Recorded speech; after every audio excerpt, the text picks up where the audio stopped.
modernej histórii Slovenskej republiky nebola vystavená takým skúškam, ako je táto vláda. Absolvovali sme plynovú krízu, svetovú hospodárskú krízu. Mali sme tragédie, či už boli to dopravné nehody veľkého rozsahu, výbuchy alebo banské nešťastia, ktoré nemajú obdobu v celej slovenskej histórii. Tomu všetkému prišli v posledných dňoch povodne, ktoré nás všetkých prekvapili predovšetkým tým, že ide o často dediny a mestá, kde neboli nikdy žiadne problémy s riekami alebo s potokmi. Hlásia nám, že prakticky všade ide o tisícročné vody. Vodohospodári hlásia, že ani metre, ktoré majú postavené na meranie hladín riek a potokov, už nie je vidno. Také veľké vody prišli, na ktoré nikto nebol pripravený a ani ťažko možno niekomu vyčítať, že by niečo zanedbal alebo by urobil niečo, čo mal v záujme ochrany majetku, života ľudí urobiť. Vážené dámy a páni, milí priatelia, momentálne je vonku v obciach a mestách asi 1500 vojakov. Máme nasadených 2000 policajtov. Všade tam, kde môžu, lietajú vojenské vrtuľníky. Všade tam, kde to je možné, robia ľudia, pred ktorými treba dať klobúk dole.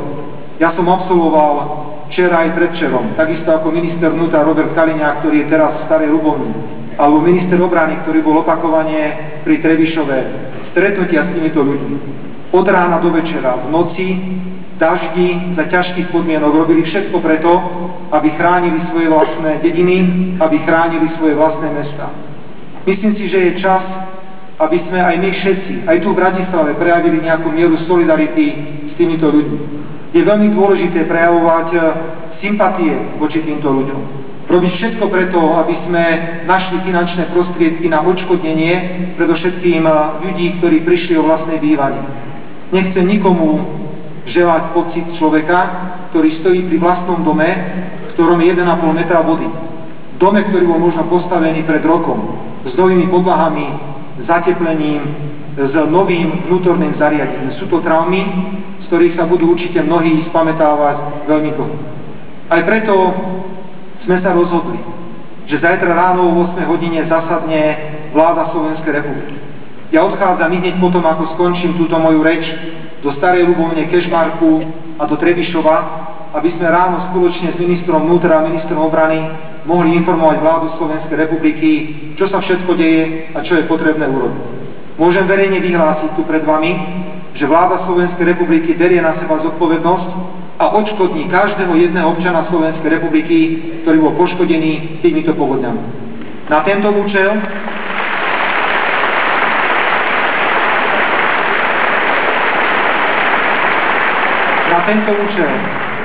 zajtra ráno o 8 hodine vláda vyčlení okamžite 25 miliónov eur. Sme pripravení už v priebehu budúceho týždňa poskytnúť obyvateľom postihnutých obcí jednorazový peňažný príspevok na nákup nevyhnutných životných potrieb, pokiaľ to takto bude potrebné. Stretol som sa s predstaviteľmi komerčných poisťovní pred pár minútami, ktorí potvrdili, že zaujmú mäkší prístup ku svojim klientom, urobia všetko preto, aby náhrada škody cez poistnú udalosť bola realizovaná čo najrýchlejšie. Rovnako sú pripravení na zálohové platby. Pokiaľ ide o škody, ktoré máme spôsobené na infraštruktúre, pokiaľ ide o hráze, pokiaľ ide o cesty, určite požiadame aj o Fond Solidarity, ktorý funguje v rámci Európskej únie. Máme možnosť z neho získať určité finančné prostriedky. Chcem požiadať všetkých, vážené dámy a páni, ktorí dnes pôsobia na slovenskej politickej scéne, aby nezneužívali túto tragédiu a najmä ich chcem požiadať, aby neklamali v priamom prenose. Dnes sme boli obvinení napríklad pani Radičovou, že si ideme požičať nejaké peniaze v rámci Európskej únie. To je úplný nezmysel. Vláda Slovenskej republiky ide dať z rezervy 25 miliónov eur a žiadame z Fondu Solidarity tie peniaze, ktoré sú určené pre Slovenskú republiku. Mimochodom pripomínam pani Radičovi a ďalším v SDKU, že aj oni v roku 2005 žiadali z tohto Fondu Solidarity pri tragédii, ktorá bola v Tatrách, a dostali približne 6 miliónov eur. Vážené dámy a páni, milí priatelia, zrušili sme rovnako celý rad rôznych podujatí. Zajtra sme sa mali stretnúť v Banskej Bystrici na sociálno-demokratickom dni, kde malo prísť 5000 ľudí. Túto akciu sme úplne zrušili A všetky veci, ktoré s tým súvisia, sme dali k dispozícii mestám a obciam, pretože viete si asi predstaviť, že to chcelo aj nejaké materiálne zabezpečenie. Rovnako vás chcem informovať, že po mojom vystúpení bude pokračovať charitatívny koncert, nie predvolebný meeting.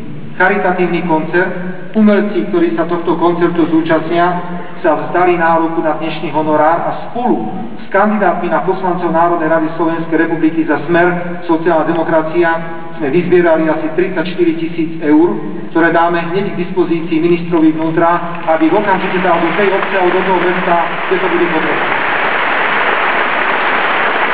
Poprosím vás, vážené dámy a páni, milí priatelia, prejavte aj vy mieru sympatie a solidarity k týmto ľuďom. Sú rôzne účty, ktoré sú povytvárané. My nebudeme vytvárať žiadny účet, lebo už je toho pomerne veľa. Je len na vás, akou formou finančné prostriedky alebo inú pomoc prejavíte k ľuďom, ktorí to teraz potrebujú. Prosím, preukážme solidaritu. Preukážme, že Slovenská republika je štát, ktorý vie zabrať v ťažkých situáciách a my sme tak robili celé 4 roky. Ak bolo treba pri banských nešťastiach alebo pri rôznych výbuchoch prijať aj vážne finančné rozhodnutia, tak sme to urobili. Na tomto je postavená naša politika a takto sa budeme správať, ak nám dáte mandát aj na ďalšie 4 roky. Prosím o pochopenie a prajeme vám v rámci charitatívneho koncertu peknú zábavu. Ďakujem, všetko dobré.